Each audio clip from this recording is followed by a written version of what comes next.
Hi, I'm your host, Rick Sessinghouse, and excited to launch Flow Golf Podcast. Each episode, we will share stories, interview experts, and share cutting-edge strategies for peak performance. Here's my co-host, Hallam Morgan, to explain more about Flow Code Golf. Thanks, Rick. Flow Code Golf is a framework of strategies, principles, and techniques that take us from fear to the state of flow, the state of optimal performance, and the zone where we play our best golf. You can find out more about Flow Code Golf at www.flowcode.golf. And I just want to finish up by saying this podcast is as much your podcast as it is ours. So please ask questions, provide feedback, and get engaged. I hope you enjoyed today's episode.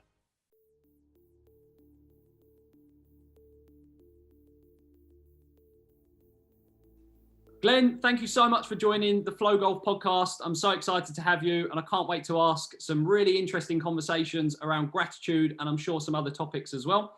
Just to give you a quick introduction, I'm sure you'll give a bit of background as well, but you received your PhD in Neuroscience from USC, where you focused on the neuroscience of gratitude, empathy, and neuroplasticity.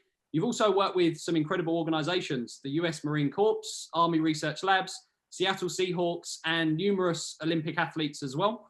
And examining in that process with those organizations, the role of mindset in business, but also high performance.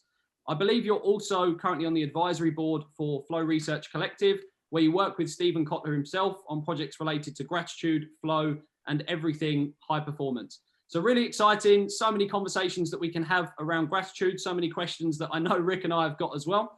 The first place I want to start to really set the scene for our listeners is the definition of gratitude. There's many different definitions I'm sure other people have provided, but I would love to hear from yourself. How do you define gratitude, and how should all of our listeners frame it as we go through this conversation? Yeah, well, thanks for having me. A couple of ways you can define gratitude. In research, we consider it the feeling we can have when we receive something that comes at effort and fulfills a need.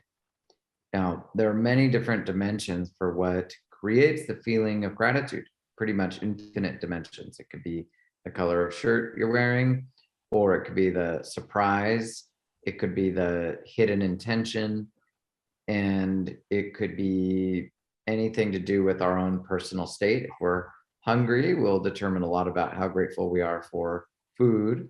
If we're tired, if we're lonely, if we're in any different state, can filter how much gratitude we'll have for something. All of these dimensions move through time. So things that make us feel grateful one day may not elicit the kind of gratitude the next day. And maybe best of all, things that we don't have much gratitude for can create deep feelings of gratitude later on when they're gone, or when we recognize them best of all. Best to recognize things to be grateful for before they leave you. But gratitude is this multi-dimensional space that moves through time, but there are key components and predictors that we know are associated with better feelings of gratitude. So when we really try to practice gratitude, there are a few different things you can notice. I'm sure we'll talk a lot about this, but there are a few different levers to pull, namely noticing and ascribing a warm intention to what people do to benefit us, to noticing the amount of architecture it takes for us to live our lives on a daily basis.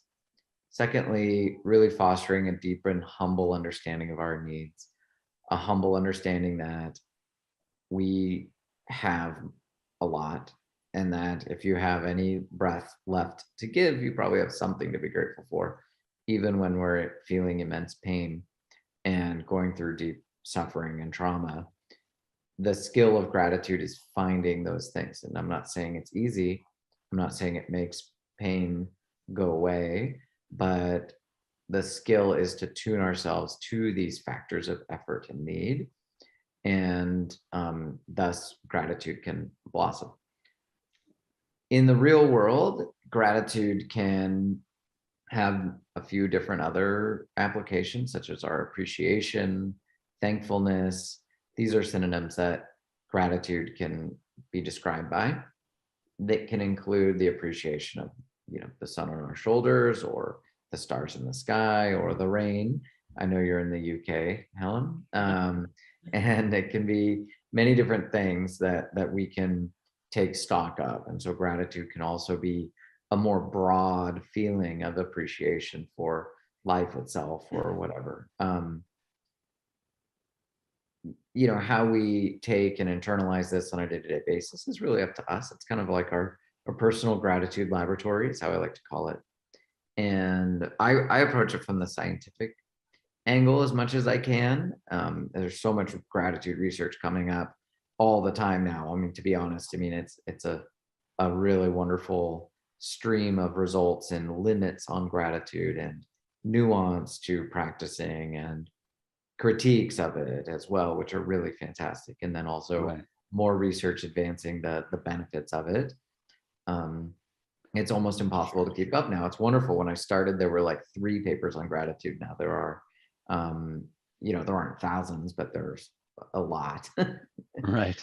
Yeah. So, Glenn, you and I met through a mutual friend, and I have been, I would say, promoting gratitude in my coaching for a while. Yet I don't think I had the true understanding of what it does from a performance standpoint. Because, hey, those golfers out there, they listen to this podcast or they read things because they want to get as a better player.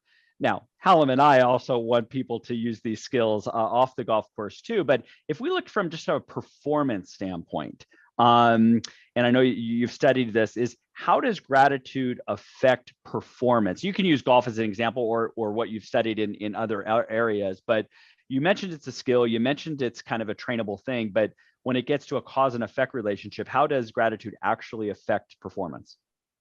I'm going to need to use a little bit of conjecture here, if people can forgive me. The role of gratitude in performance and high stakes settings has not been researched very much. So a lot of what I'm going to say carries a caveat with it. As a scientist, I have to start almost everything with a caveat. So let's look at some hypotheticals or some hypothesized roles that it can have. Okay, we know that positive emotion plays a critical role in performance.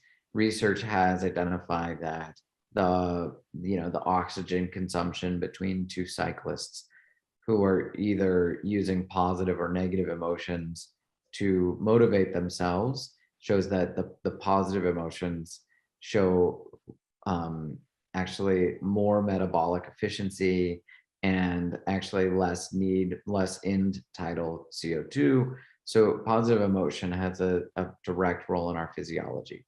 No debate there. And gratitude, we often conceive of as maybe the most powerful of the positive emotions. And we're not talking about gratitude as happiness, by the way. That's an easy assumption to make, an understandable one, to think that gratitude is just the elation that we have when we get something nice. It's a lot bigger than that. It's not just feeling good about getting a nice present or something like that. That's, of course, can be gratitude, can be deeply associated. But the span of gratitude is, as Seneca said, the scope of gratitude is as broad as life itself. Right? So when we talk about gratitude in performance settings, it's based on this real connection between gratitude and the rest of the positive emotions, and anecdotally is leveraged by a lot of high performance people to be part of their mental routine as a way of taking stock, of appreciating things, of noticing things. It's hard to perform when you're not in the present moment, if not impossible. You can get lucky, right? I mean, I'm a very beginning golfer, and there are times when your mind isn't there and you're just hoping for a lucky hit to bring you back in, right? You're not mentally preparing, and you just approach the ball and you just go like, well, maybe I'll get lucky, right? On the driving range, you hit enough balls, and at one point, and so sometimes when your mind isn't there, and you're essentially hoping for a low probability good shot, right? So outside of that, to center ourselves, to remind ourselves of the present moment, I think of gratitude as a vehicle to bring us into the present moment, to take a deep breath And what you're doing when you take a deep breath is you're appreciating the world. You're giving your heart rate a chance to slow down. You're, of course, reoxygenating your blood supply, and you're centering your mind on something that is present, right? Appreciating the moment, not saying, you may have hit the ball into the sand or whatever. Use your life metaphor there, right? So life metaphor, hit the ball in the sand. By appreciating that moment, you're not saying the ball is sitting in the middle of the fairway ready for a nice chip. You're not saying the ball is an inch away from the cup. You hit a perfect tee shot. You're not denying that you're in the rough or you're in the sand or whatever, but you are appreciating the opportunity to take your best strike. And that's the crux of gratitude, as a centering emotion. It's relating to our positive emotion and building upon the architecture of our brain to use positive emotion to control bodily systems for the effective resource allocation needed for high performance. Wow. I love that. And when we look at, again, skill is something that can be developed. And with your research, when people are very much in golf, of course, they're trying quick fixes, right? They want something that's instantaneously going to improve something. And certainly having a positive emotion like gratitude would give us a better opportunity, like you mentioned.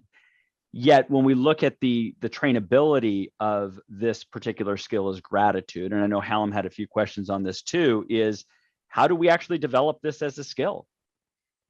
It's like anything, it's one step at a time. Each time you do a moment of gratitude is like doing a push-up, right? Nobody expects to get really strong doing a single push-up. Push-ups are a wonderful exercise. A single one is better than zero by a large margin, but many push-ups will make you quite strong. It's really good for your core. It's good for your everything. And so it is with gratitude, that noticing a single thing you're grateful for is akin to doing one push-up. It's much more than zero, but it's the repeated light exposure to it that gives us things. And then as you learn, your form will improve. In other words, in our research and pilot data of mine, what we see is that the variety and the specificity of things that people become grateful for improves over time or increases over time. So people start by saying, I'm grateful for my dad or something, or grateful for my wife or partner, or grateful for things. Okay, that's great. That could be a wonderful first push-up.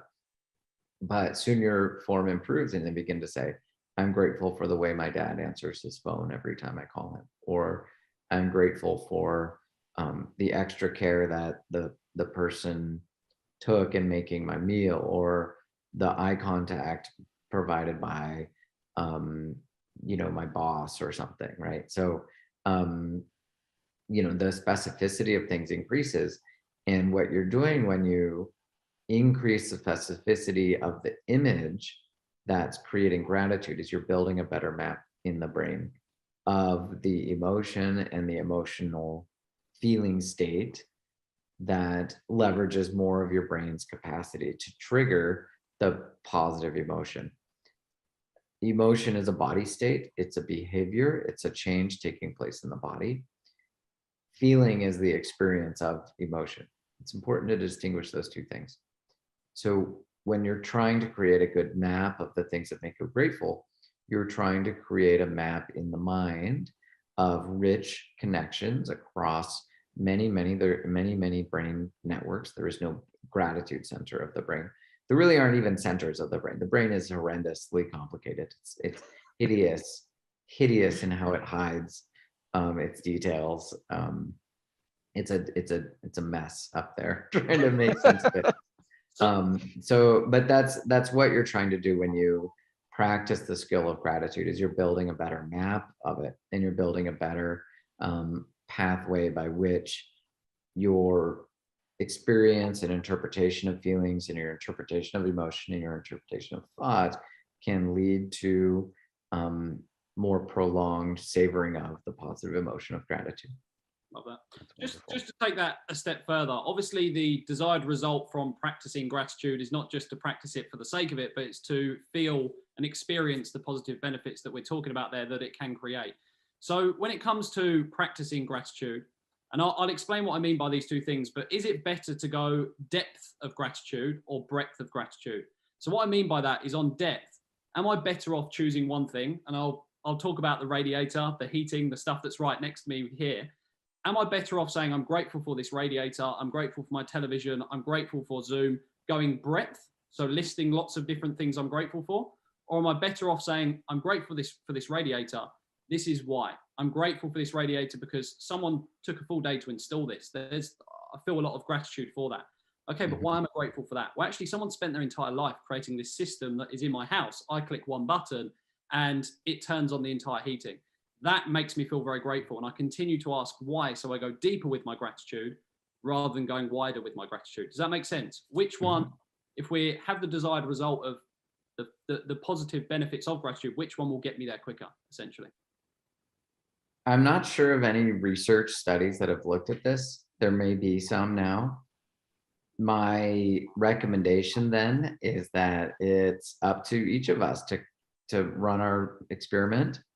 What I really encourage people to do with this is if they're sitting there thinking, okay, you kind of got me. It's more evidence. It's a lot more down to earth on gratitude and what it means. And you've got me. I'm going to try something. I'm going to put this into my daily routine. What I'd really suggest is kind of breaking into 2-week chunks and running a little experiment for 2 weeks where maybe you sit for a minute or 5 minutes or better, 20 minutes, and you practice going, okay, I'm going to look at my computer mouse and I'm going to really think about all the components that it took to create my computer mouse is sitting right here. So it just popped in my mind. But you realize that it took the whole world to create a computer mouse. This is a classic Buddhist meditation where you're grateful for your shoes and you realize it took the whole world to create your shoes. And then your goal is to feel the resonance of that, pardon the expression, but like to feel how does it feel? Did it work? Do you feel good? And then do it for 2 weeks, every day, every other day, whatever you can muster, and connect the practice with the feeling of it. And then for 2 weeks, maybe switch with being like, I'm grateful for the paint on the walls and the sun outside and the trees and the whatnot. And just try it. I would say, I don't think you're going to hurt anything doing that way. Maybe try 2 weeks of sending a thank you note every day to people. See how that really feels. And then when you're in your high stakes environments, practice like, should I be grateful for this blade of grass? Should I be grateful for the engineers that made my club? Or should I be grateful for this person that stood up for me or that believes in me? And see where your heart sings. And then maybe some days it's one or the other or whatever, and build your gratitude practice in a way that's appropriate, that's nuanced. The only way to go wrong is to feel bad if you don't feel grateful enough, quote unquote, right? So remember, it goes back to the push-ups thing. You do one push-up, don't expect to go out and do a bench press with 2 plates, right? It's just a one try, like keep a really light heart with it and a lot of self-compassion when you practice these things, and know that it builds up over time. And some days it's just going to feel like that was pointless. And then one day you're going to flex your gratitude muscle and you're going to be able to lift yourself through some really tough stuff by thinking, holy smokes, like, wow, that really added up. I've got a completely different perspective on this thing that totally went sideways. And I'm excited to be here. I'm feeling challenged by this and not threatened. And it adds up. It's kind of like working out. There's one day you just go out to do something and you go, whoa, I didn't know I could do that. It works really similarly. So I would say the only wrong way to practice gratitude is through any kind of self-criticism, feeling like, what, not a grateful person or something, which we can do. We can all do it. I mean, I do the science, but I practice. It's a very separate thing for me. There's days when I'm like, boy, I'm really messing this up, and starts with a few deep breaths and then go, okay, let's have a little sense of humor.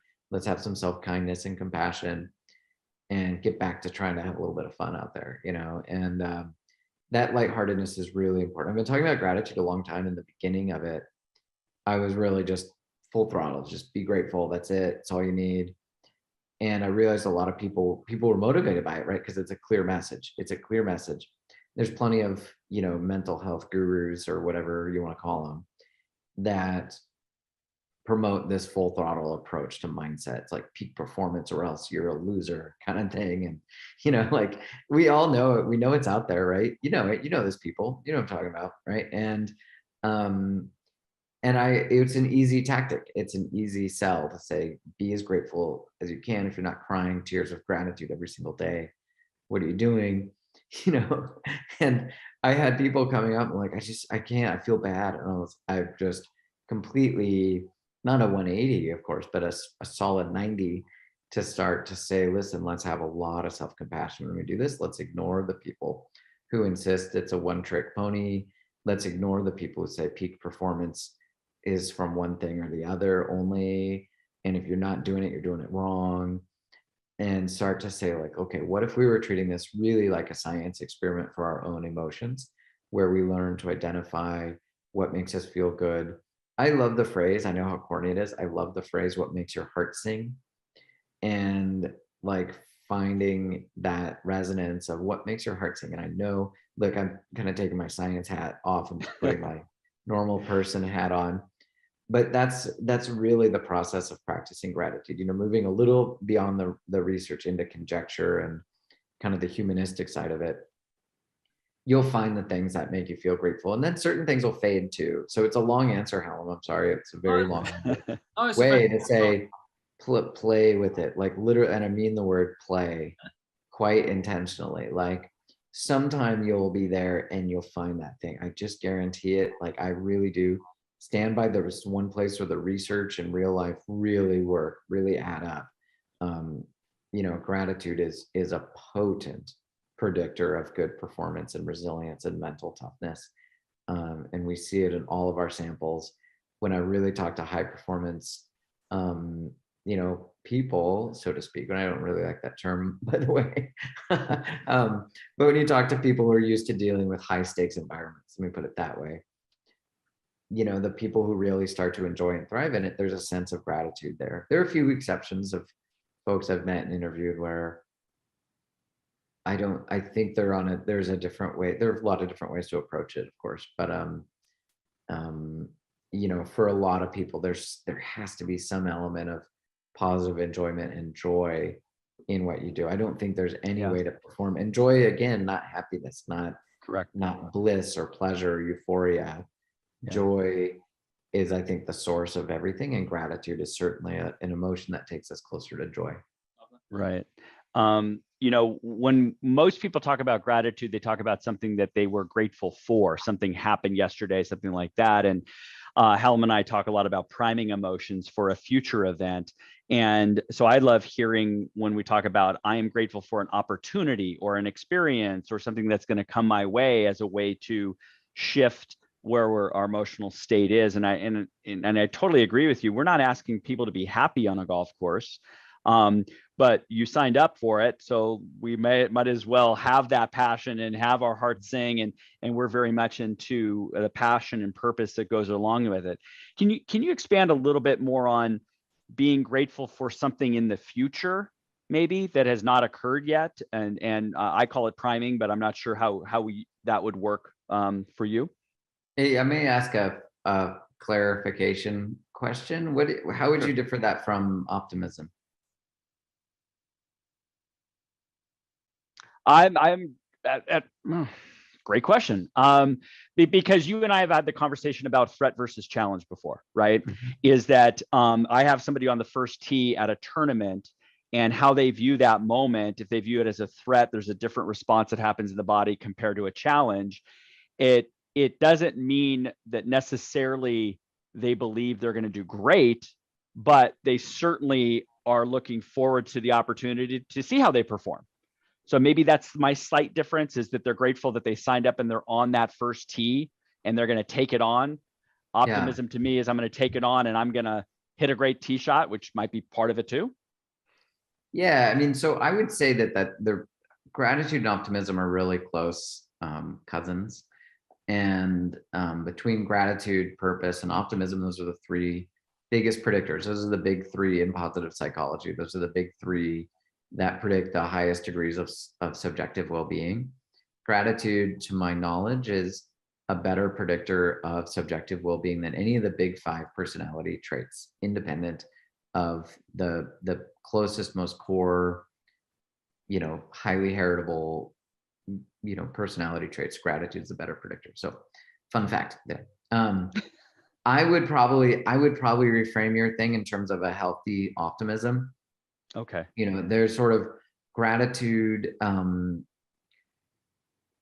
There's gratitude for the moment. There's gratitude what we have. There's gratitude for an opportunity. So they're going to overlap considerably here. So there's gratitude like, man, I'm so just glad to be here.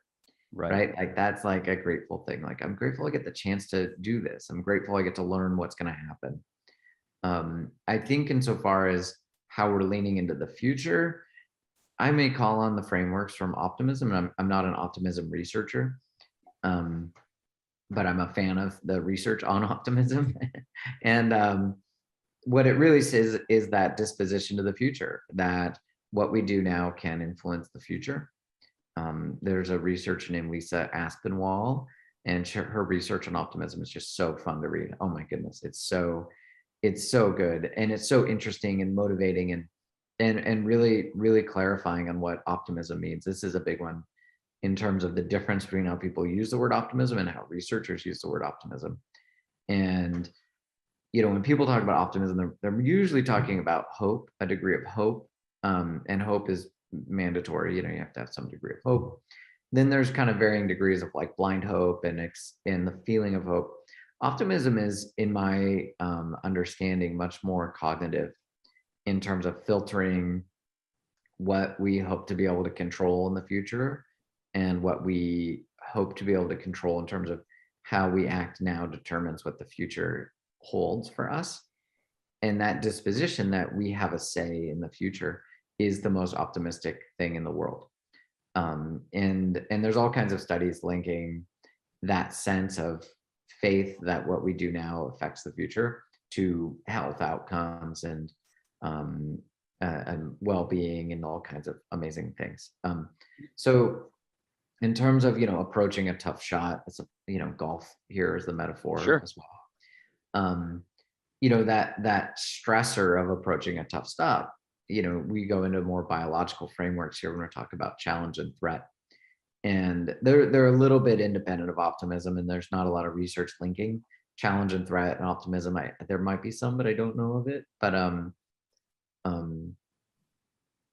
the optimism, I think, could be a really good trigger for shifting that stress into the challenge state. And people intuitively actually get this pretty well. It's actually a really biologically rooted thing that people get pretty well. It's the difference between when you're faced with a challenge and thinking of it as like, or faced with a stressor and thinking, all right, let's do this thing, as opposed to, oh, not again. Here we go again. Right? Like that mindset that people have. A lot of performers that I talk to, when they're in that mental rut, that's one of their loops is, here we go again. And that's pure threat state. And the threat state is a really constrictive response. Our heart rate goes up, same as challenge. And this is the interesting thing from the physiology of the challenge and threat literature, is really that the physiological responses are very, very, very similar when we have a challenge state or a threat state.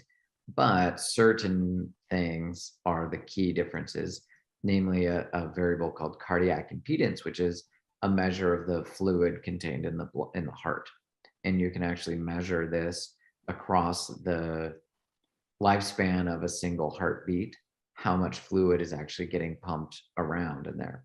And so this measure of cardiac impedance is a big predictor of whether or not you're entering into a challenge state or a threat state, meaning more blood means more oxygen, means more challenge, more rising to the things, right? And so when you're feeling your heart quicken and you're feeling these physiological responses to stress, get get used to trying to shift it towards this challenge state as a skill. I mean, even just recognizing it. I've been in situations where I've really felt my body going into a threat and feeling things lock up, feeling my mind kind of lock up and going, oh, or kind of retelling the story of like, oh yeah, let's do this. This is going to be crazy. Oh my goodness. Like, what's going to happen?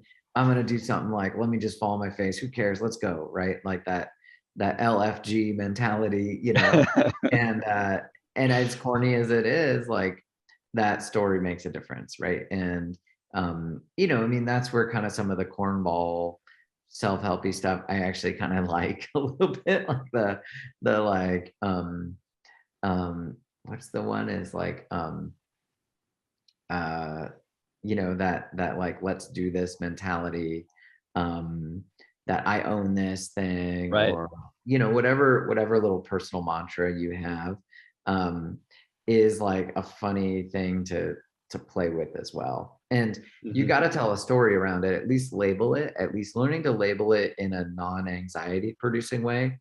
And that's part of the skill too. And this affect labeling cuts both ways. When we start to label the things that make us feel stressful, we either can have the tool to sort of spin it up into a challenge state or spin it into a threat state by going like, I'm anxious, right? Like if you ask somebody 50 times, sure, are you anxious? You anxious? Like, it's gonna go up, right? And so there's a risk in how we label emotion, and research has shown that affect labeling kind of go both ways. So you have to learn to play with that affect labeling as a way to sort of build that positive emotion. That's where having a daily gratitude practice, having that daily muscle thing, really can provide some sturdiness to it. And I think some people, you know, really get good at it. I mean, I think there's just some people like their minds are just like, they just have it, you know. There's just some people like they're mentally just ready, you know. And I like the term mental readiness a little more than mental toughness. Yeah. Toughness implies kind of a brittle inflexibility. And I don't think that toughness is really, I think mental readiness. And that's the way a lot of the military operators talk about it too, is in terms of readiness.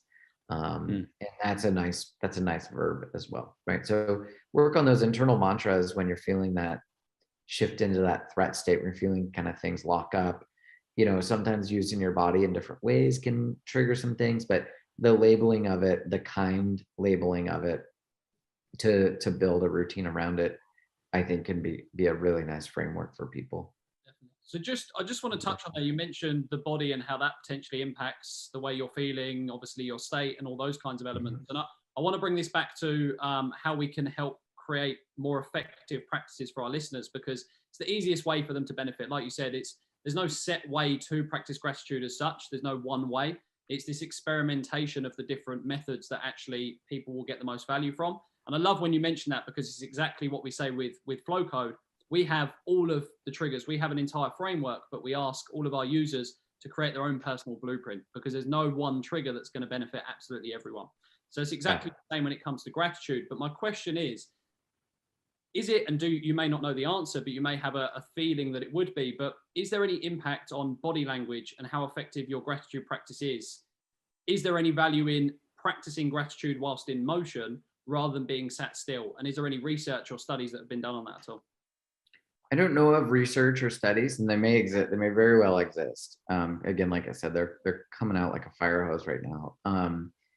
So forgive me if there are some. Now, a lot of it is really important to note that it's a bidirectional thing. Our body states, emotions are body states, and our brain is continually kind of piece it together, trying to make predictions about the future, trying to understand what is happening in our body, and that's what's being monitored by our feeling and our thought. And you know, so changing our body state absolutely can change our emotion. Like the best example is like going for a run is known as a great mood booster, right? Moving your body is a great mood booster. I think fun and creativity should be part of every single day. Life is effing short, by the way. So no matter how hard you're working, like you can, I don't know, maybe a high performer would have a different take on it, but I'm like, you can do 35 minutes of like genuine fun every day and nothing bad will happen. You could probably do 4 hours, given the amount of time we waste on stupid social media and emails. You could probably cut out a whole bunch of garbage and just replace it with actual fun. And your performance is probably going to go through the roof because you're continually recovering, right? Like you're continually recovering from things. You have the active recovery. It's like, going to change your body and stuff like that. Now, sometimes stillness is the answer. I think a lot of our gratitude practice should take place seated on a cushion. And a lot of mindfulness instructors would say, there's some value, there's just a lot of value. And maybe the only value of mindfulness is practicing while sitting. It's a very Zen approach. The Zen people would say, don't be lotus position on a cushion, silent room, nothing, eyes open, like nothing but you and the environment. I think there's probably, I've just noticed personally, there's not much replacement for sitting on a cushion on the floor and being comfortable. I can't sit in the lotus position, but sitting comfortably by myself with no stimulus is where I get the most work done. I just feel like for me, that's the best. Now out in the world, there's something ineffable about all this. I really believe that there's something about like, yeah, you can check all, it's like a golf swing actually, right? Like you can check all the mechanical markers. So like, is my wrist angle perfect? Is my elbow straight? Is my, am I coming back 270 degrees or am I doing a 272 degree backswing? Like, or whatever, like you can check all the boxes and the mechanics, but at the end of the day, that feeling of a good swing probably will take care of all that, where you go. And there's research on this. Actually, you all know, I'm sure Rick, you know this, but the feeling of putting, telling people like, just send the ball. Like it sounds like that Happy Gilmore scene where like, right. the ball has to go home. Tap it in. And there's research on it though. There's research of like telling people, like giving them the checklist of all the mechanics of their swing versus telling some people swing like a child would swing and just feel your ball. Have a feeling for where you want the ball to go. And those people have more fun and they hit the ball better. Of like, just feel it into there. Like putting, my worst nightmare was always trying to go, if I could hit that blade of grass and then that blade of grass, the ball will always go in, and I could never putt that way. But when I really started to just feel like, okay, we're slanted this way, I know I'm going to aim, and do a little blend of like all right, how's this going to feel?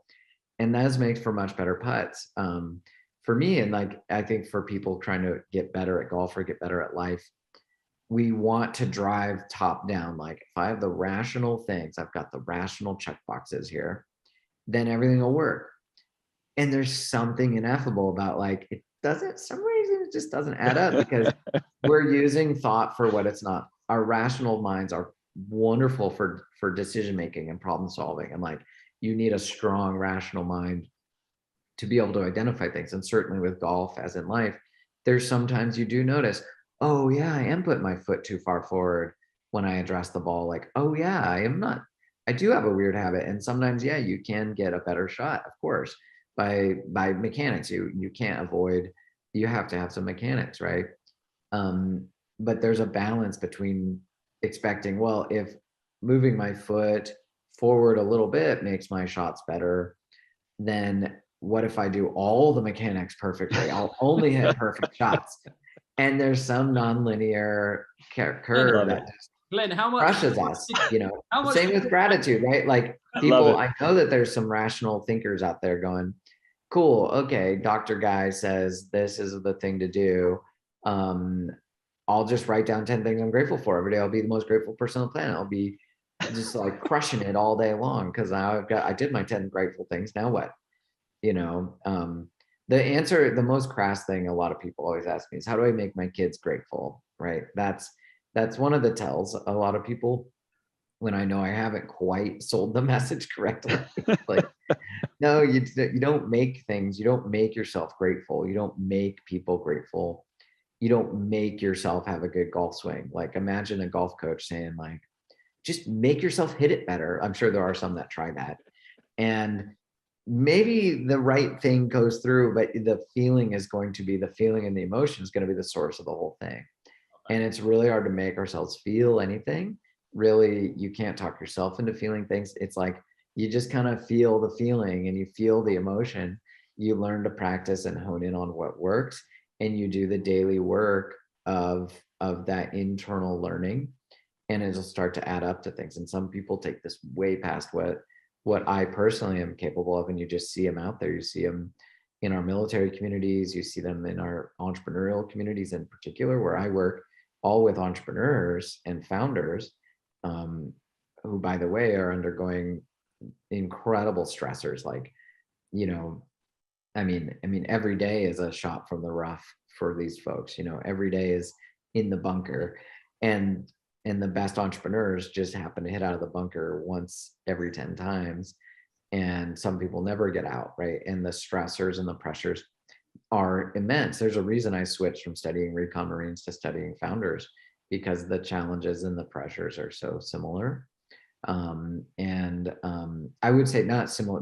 The challenges are not similar. I'm saying the level of pressure felt, the feelings, the doubt, the pain, can be have a lot of parallels. And I find, you know, founders are inventing these strategies to cope all the time, which are really interesting.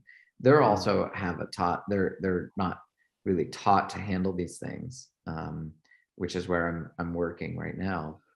And it makes for wonderful analogies. Why golf is a perfect analogy for so many things about golf, but also it's what I'm learning about the entrepreneurial process, that you need a mindset, you need a daily mental health routine, you need fun, you need relief, you need to set up for work in the same sort of ways you set up for a golf shot. Wonderful. Go on, I've got one more, but just an Yes. interesting one from my standpoint, and I wanted to know this. But are some people biologically more capable of feeling gratitude than others? So is there any research on that to understand, like, well, one person, the nature nurture conversation, really? Obviously, we've agreed that this can be learned, this can be developed, but are some people just born with more capability to feel the gratitude than what others are? Because you often do get, and I have it from clients, I just can't seem to feel grateful. I can do the gratitude, but there's just this blocker. I just can't feel grateful. I'm not getting the feelings, the experience, the benefits.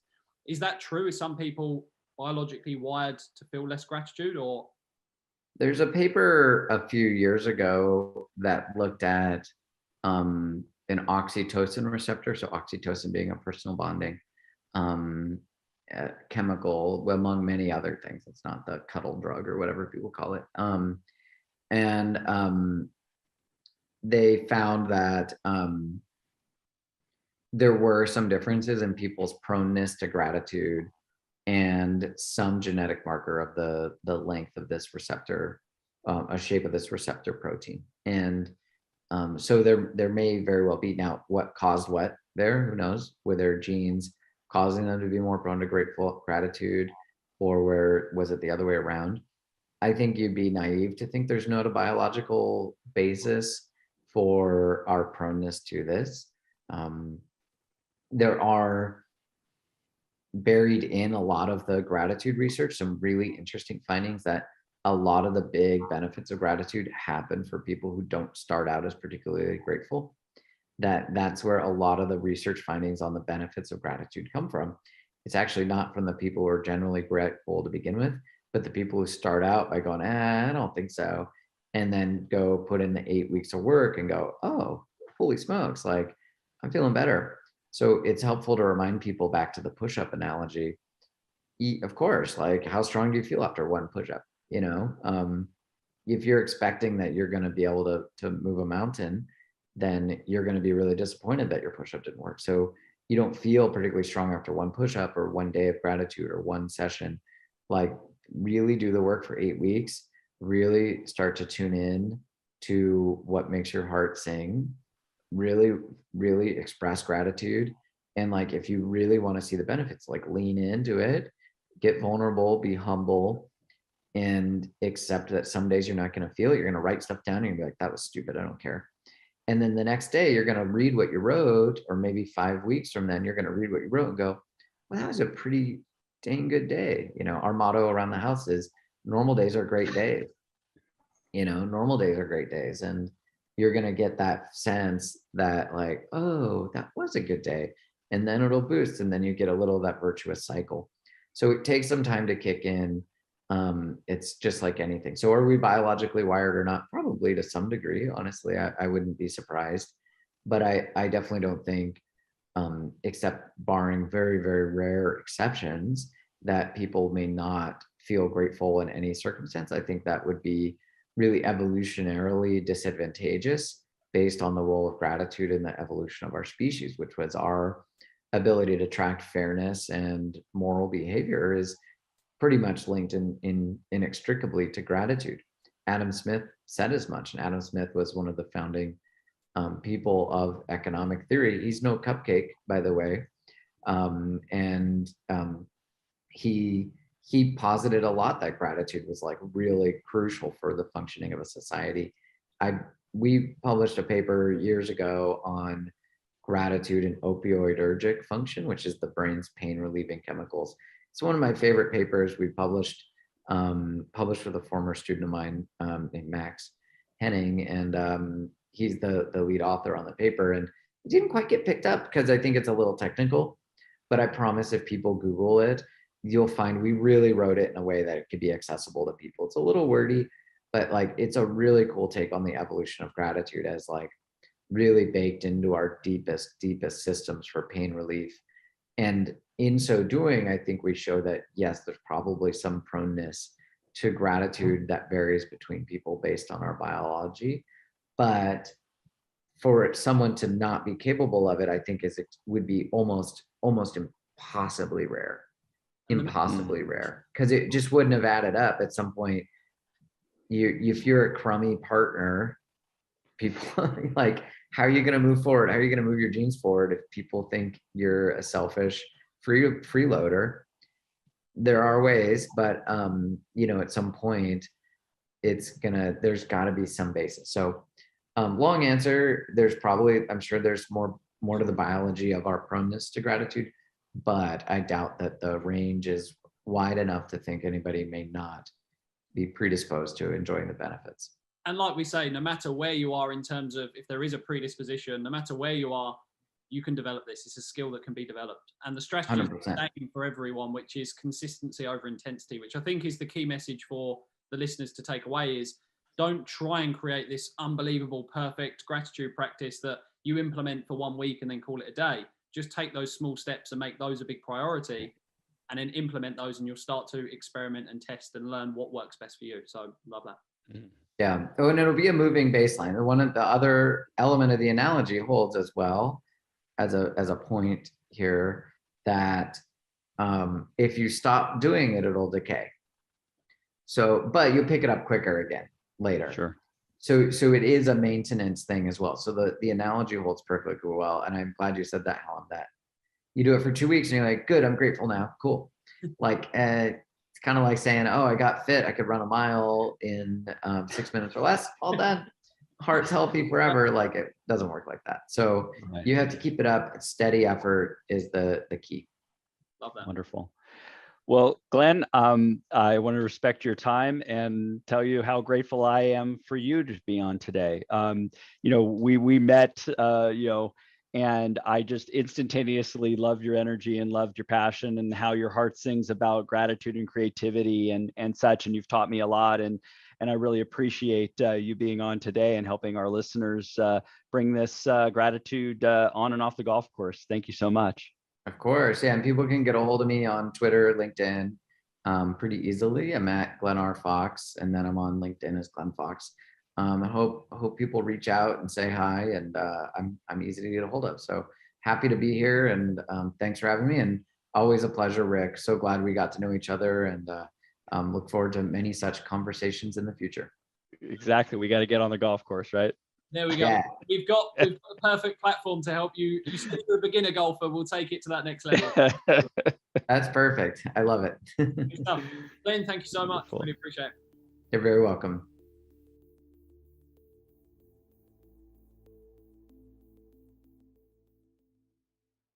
Thank you for listening to today's episode. I know you've received some incredible information, and if you would like to hear more, please subscribe. Rick, how can our listeners learn more about the Flowco Golf Academy? Are you a coach or a player? Well, I've created 2 free masterclasses. One for a coach to help you grow your mental game coaching business, and one for a player to master your mental game. Head over to www.flowco.golf to gain free access now.